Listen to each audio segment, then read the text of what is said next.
Tęsiu toliau vėl savo pasakojimą apie tai, koks buvo vėliau tolesnis mokinio vaikino Usūrinio Kumščio iš Mičiūniškio kaimo Kupiškio rajone gyvenimas iškart netrukus po to meto, kai jis oficialiai pabaigė savo 10 klasės mokslus Kandrėnų kaimo mokykloje ir per išleistuves atsiėmė pelnytą mokslų baigimo atestatą. Vieni iš įdomiausių tų metų vasaros įvykių buvo ne vien tik tos pačios ką tik praėjusios išleistuvės ar jau Liepos pradžioje atėjęs Usūrinių jo 17-asis gimtadienis, bet taip pat dar ir sekmadienių vakarai namuose, prie įjungto televizoriaus ekrano, sau stebint teleloto žaidimo laidą. O nors ir ne visada tai būdavo, bet dažną sekmadienį Usūrinis bei jo tėvai, mama Irena ir tėvas Juozas sėdėdavo priešais tą patį televizorių dar ir su nusipirktų popieriniu šios loterijos bilietų rankose, pasirengę stebėti ekrane laimingų kamuoliukų ridenimą ir pagal tai braukyti skaičių su rašikliu savajame bilietu, taip irgi tikintis laimėti kokį nors galimą piniginį prizą. Laidos vedėjai tuomet buvo studijoje Marijus Žiedas ir Gabrielė Bartkutė. Ne tik būdavo galima stebėti, kaip studijoje dalyvaujantis asmenys dėl kažkokio prizo varžosi, name žaidžiantys irgi galėjo išlošti ne vieną vertingą daiktinį prizą, tokie kaip automobiliai, buities įranga, prietaisai. O kadangi visą šią vasarą tuomet vyko išskirtiniai vasaros lošimai, jie išsiskyrė tuo, kad pačioje laidos pabaigoje, po didžiojo prizo laimėjimo, dar ir buvo galima laimėti vieną iš 12 išskirtinių vasaros automobilių, tarp kurių buvo net ir 2 amerikietiški džipai Wrangler modeliai Sport ir Sahara. Ir galimybė juos laimėti buvo sukėlusi kone didžiausią ažiotažą. Tad tą vasarą bilietai ir buvo perkami masiškai.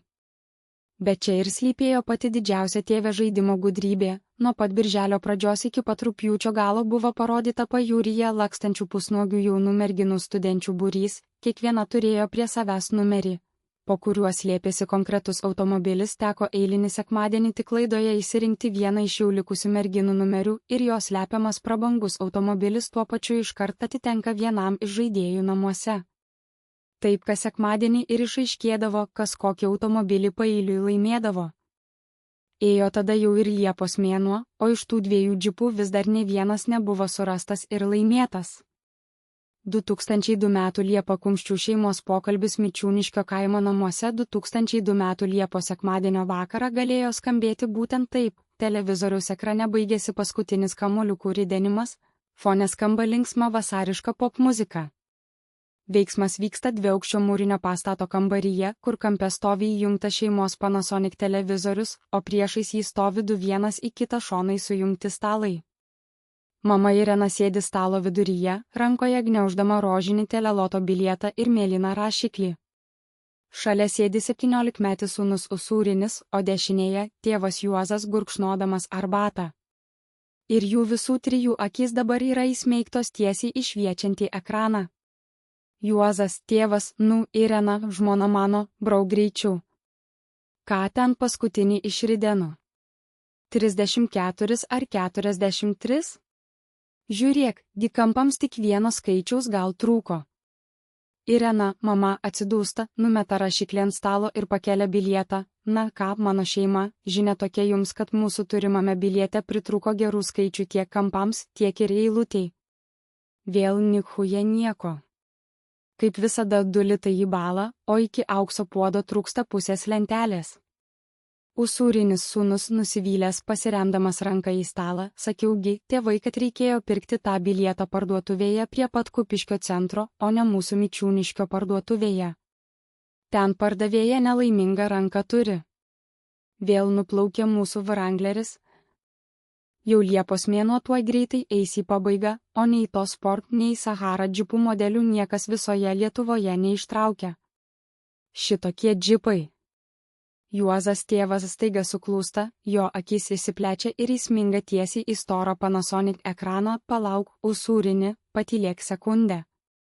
Žiūrėk, laidos galas prasideda. O dabar pažiūrėkim į šias studentes.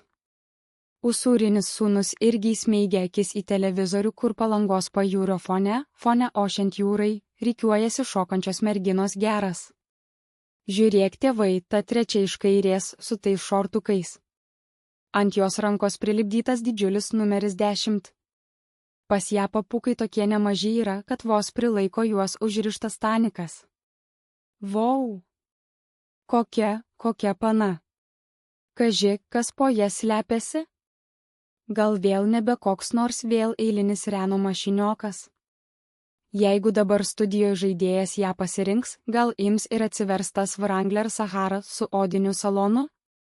Irena, mama, pasižiūri į televizorių, tada į vyrus, lengvai susiraukia, na jau, čia tai prisižiūrėjot. Suvažiavę į Palangą pusnuogės studentės panelės laksto, numerius ant savęs susikabinusios, o šitie du Mičiūniškio vyrai prie ekrano seilę varvina. Nu, sūnų savo aš tai dar suprantu, jis dar nepilnametis tebėra, ir dar moters kūno nesik nėra per gyvenimą ragavęs gyvai, bet tu tėvai, tu. Taigi, kam aš tau esu reikalinga gyvenime ir sėdžiu štai šalia, jeigu tu įsvetimas ir dar visai jaunas panikęs žiūrėdamas taip čia sau irgi seilę viešai varvini. Ha. Gana, brangusis, gana, nepamiršk, kad tu jau seniai esi vedęs ir savo vis dar tikrai patrauklę pačią šalia savęs sėdinčią turi. Pažiūrėk, ar man vis dar netinka tokiu karštu oru vilkimą planute palaidinukė su atvirais pečiais. Juk aš irgi dar vis jauna tebesu, man irgi vis dar norisi atrodyti jaunatviškai ir patraukliai. Ei, Juozai, ar girdėjai, ką tau ką tik sakiau? Gerai, pasiruoškim tikrinti ir mes savo bilieto numerį. Gudrybė tai jie iš Vilniaus ar kurios studijos čia gerą sugalvojo, kad tik jų bilietus masiškai pirktų. Juozas tėvas neatsitraukdamas nuo ekrano, ranka taisydamasis ūsus, aiktų, mama, nieko nesupranti. Čiagi tokia teleloto žaidimo strategija. Mataigi kiek tų studenčių su laiku jau iškrito, kiek mažiau, jau nebe visos 12 jų yra rodomos. Žiūrėk, kaip gražiai šoka. Va dabar tas studijos žioplys paims ir pasirinks kokį Reno Clio, o budžipai taip ir liks stovėti Palangos kopose iki kito sekmadienio. Usūrinis sūnus tyliai sau po nosimi, svajingai žiūrėdamas į ekrano paneles, nujaunu. Kad taip bent vieną ratą to Wranglerio. Norėtųsi, kad ir mūsų nuosavame kieme prie pat to seno suvargusio Passato kažkoks naujas ryškus ir galingas amerikietiškas džipas imtų kada ir atsidurtų stovėti.